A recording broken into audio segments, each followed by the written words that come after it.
আচ্ছা, আমরা যে খাবার খাই সেটা থেকে শক্তিটা আসলে কিভাবে তৈরি হয়? কখনো কি ভেবে দেখেছেন একটা আপেলের টুকরো থেকে কি করে আমরা দৌড়ানোর শক্তি পাই? বা ধরুন আমাদের মস্তিষ্ক যে এত কিছু চিন্তা করে সেই শক্তিটাই বা আসে কোত্থেকে? চলুন আজ এই দারুণ মজার প্রক্রিয়াটা মানে সেলুলার রেসপিরেশন বা কোষীয় শ্বসন এটাকে একদম সহজ করে বুঝে ফেলি। এই পুরো আলোচনাটাকে আমরা ৬টা ভাগে সাজিয়েছি। প্রথমে আমরা জানব কোষের কেন শক্তি দরকার। তারপর দেখব শক্তি তৈরির জন্য দুটো আলাদা রাস্তা আছে। সেই রাস্তাগুলো ধরে আমরা এগিয়ে যাব, দেখব কিভাবে যাত্রাটা শুরু হয়, আর তারপর অক্সিজেন থাকলে কি হয় আর না থাকলেই বা কী হয়। আর একদম শেষে এই দুটো পথের মধ্যে তুলনা করে পুরো বিষয়টা পরিষ্কার করে নেব।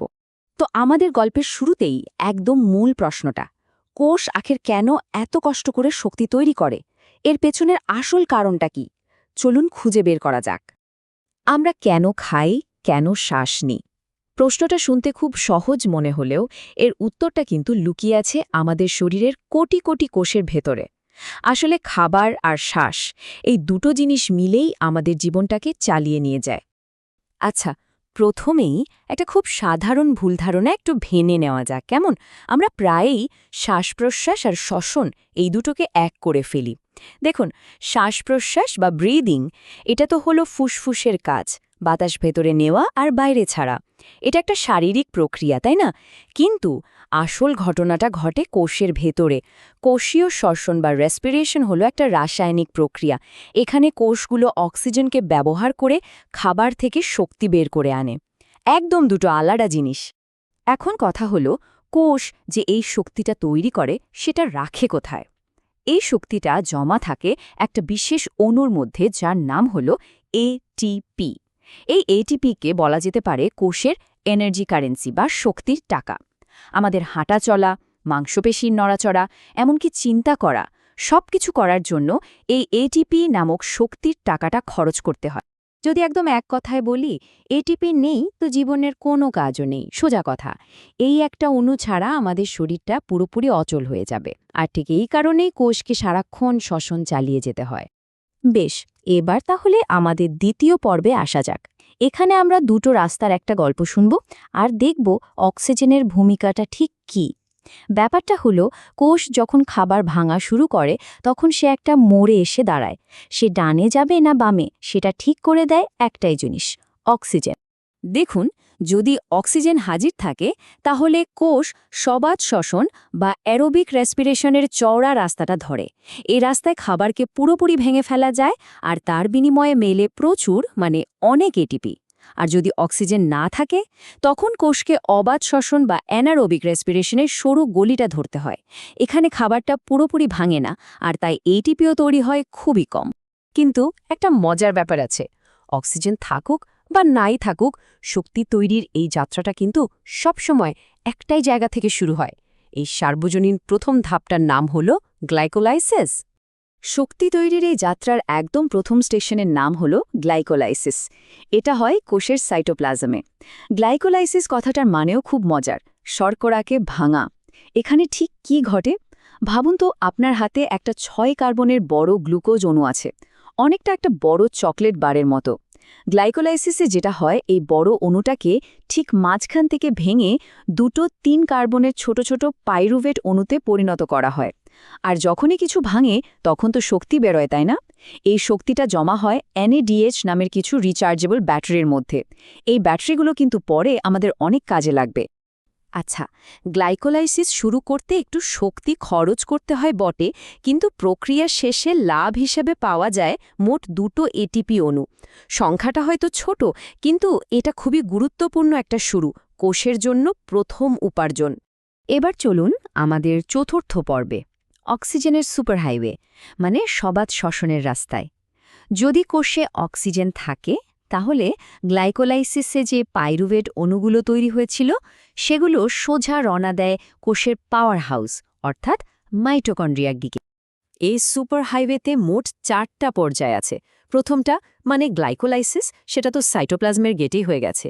এরপর পাইরুভেট যখন মাইটোকন্ড্রিয়ার ভেতরে ঢোকে তখন সেখানে বাকি 3টা ধাপ সম্পন্ন হয়।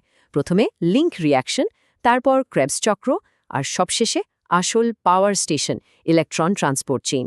এরপর আসে ক্রেবস চক্র। এই ধাপটার মূল কাজ হলো আমাদের সেই রিচার্জেবল ব্যাটারিগুলোকে মানে NADH আর FADH2কে হাই এনার্জি ইলেকট্রন দিয়ে একদম ফুল চার্জ করে দেওয়া। ক্রেবস চক্র পাইরুভেট থেকে বাকি শক্তিটুকু নিংড়ে নিয়ে এই ব্যাটারিগুলোকে কানায় কানায় ভরে দেয়, কারণ আসল শক্তি উৎপাদন তো হবে পরের ধাপে, আর তার জন্য এই চার্জড ব্যাটারিগুলোই হলো আসল জ্বালানি। আর এখানে আমরা চলে আসি শক্তি তৈরির কারখানার শেষ এবং সবচেয়ে গুরুত্বপূর্ণ ধাপে, ইলেকট্রন ট্রান্সপোর্ট চেইন বা ইটিসি। আর এই পুরো কারখানাটাকে চালু রাখার জন্য চাবিকাঠি হলো একটাই জিনিস, অক্সিজেন। অক্সিজেন না থাকলে এই পুরো পাওয়ার প্ল্যান্টটাই কিন্তু বন্ধ হয়ে যাবে। কিন্তু অক্সিজেন এখানে ঠিক কি করে? সে হলো ফাইনাল ইলেকট্রন অ্যাকসেপ্টার, মানে ইলেকট্রনগুলো যখন চেইনের মধ্যে দিয়ে দৌড়ে শেষ মাথায় পৌঁছায় তখন অক্সিজেন এসে সেগুলোকে লুফে নেয় আর তারপর প্রোটনের সাথে মিলে তৈরি করে পানি। এই ছোট্ট একটা কাজই কিন্তু পুরো প্রক্রিয়াটাকে সচল রাখে। আর এর ফল অবিশ্বাস্য।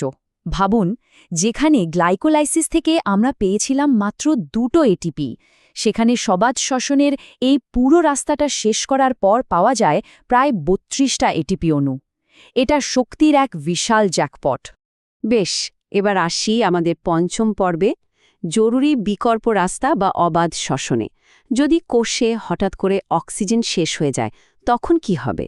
তখন কোষকে একটা ইমার্জেন্সি রাস্তা ধরতে হয়, যেটাকে আমরা বলি ফার্মেন্টেশন বা সন্ধান। এখানে একটা খুব ইন্টারেস্টিং প্রশ্ন চলে আসে।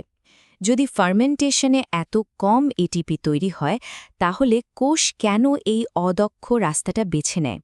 এর আসল উদ্দেশ্যটা কি? উত্তরটা কিন্তু বেশ চমকপ্রদ। ফার্মেন্টেশনের প্রধান লক্ষ্য আরও এটিপি তৈরি করা নয়। এর আসল কাজ হল NADH থেকে NAD+ অণুটাকে আবার তৈরি করা, কারণ এই NAD+ ছাড়া গ্লাইকোলাইসিস চলতে পারে না। তো অক্সিজেন না থাকলেও শুধুমাত্র গ্লাইকোলাইসিসকে চালু রাখার জন্য আর সেখান থেকে ওই 2টো এটিপি পাওয়ার জন্য কোষ ফার্মেন্টেশন চালায়। এটা একটা সার্ভাইভাল স্ট্র্যাটেজি। ফার্মেন্টেশনের 2টো খুব পরিচিত ধরন আছে। যেমন, আমরা যখন খুব বেশি ব্যায়াম করি তখন আমাদের পেশি কোষগুলো ল্যাকটিক অ্যাসিড ফার্মেন্টেশন করে, যার ফলে ল্যাকটেট তৈরি হয়।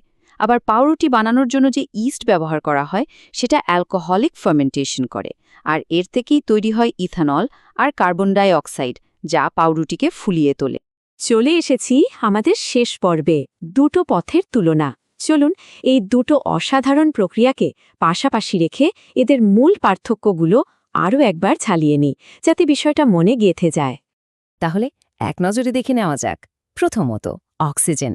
সবাত শ্বসনে এটা মাস্ট, লাগবেই, কিন্তু অবাধ শ্বসনে এর কোনো দরকার নেই। দ্বিতীয়ত, জায়গা। সবাত শ্বসনের মূল খেলাটা হয় মাইটোকন্ড্রিয়ায়, আর অবাধ শ্বসন হয় শুধু সাইটোপ্লাজমে। এরপর আসি ভান্নার বিষয়। সবাত শ্বসনে গ্লুকোজ একদম গুঁড়ো গুঁড়ো হয়ে যায়, মানে কমপ্লিট ব্রেকডাউন, কিন্তু অবাধ শ্বসনে ভাঙনটা অসম্পূর্ণ থাকে। আর সবচেয়ে বড় পার্থক্য তো হলো এটিপি উৎপাদনে। সবাত পথ থেকে পাওয়া যায় প্রায় 32টি এটিপি, আর অবাধ পথ থেকে মেলে মাত্র 2টি। সবশেষে গতি। অবাধ পথ অনেক দ্রুত কাজ করে কিন্তু অদক্ষ, আর সবাত পথ ধীরে সুস্থে কাজ করে কিন্তু অনেক বেশি কার্যকর। সব শেষে একটা প্রশ্ন রেখে যাই ভাবার জন্য, শক্তি তৈরির এই 2টো পথের মধ্যে আসল আপোষটা কোথায়? আসলে এটা হলো গতি আর দক্ষতার মধ্যে একটা বোঝাপড়া। একদিকে আছে সবাত পথের অবিশ্বাস্য দক্ষতা, যা দেয় দীর্ঘমেয়াদী শক্তি, আর অন্যদিকে আছে অবাধ পথের জরুরি অবস্থার দ্রুততা, যা দেয় তাৎক্ষণিক টিকে থাকার ক্ষমতা। জীবন আসলে এই 2টো পথের মধ্যে ভারসাম্য রেখেই চলে।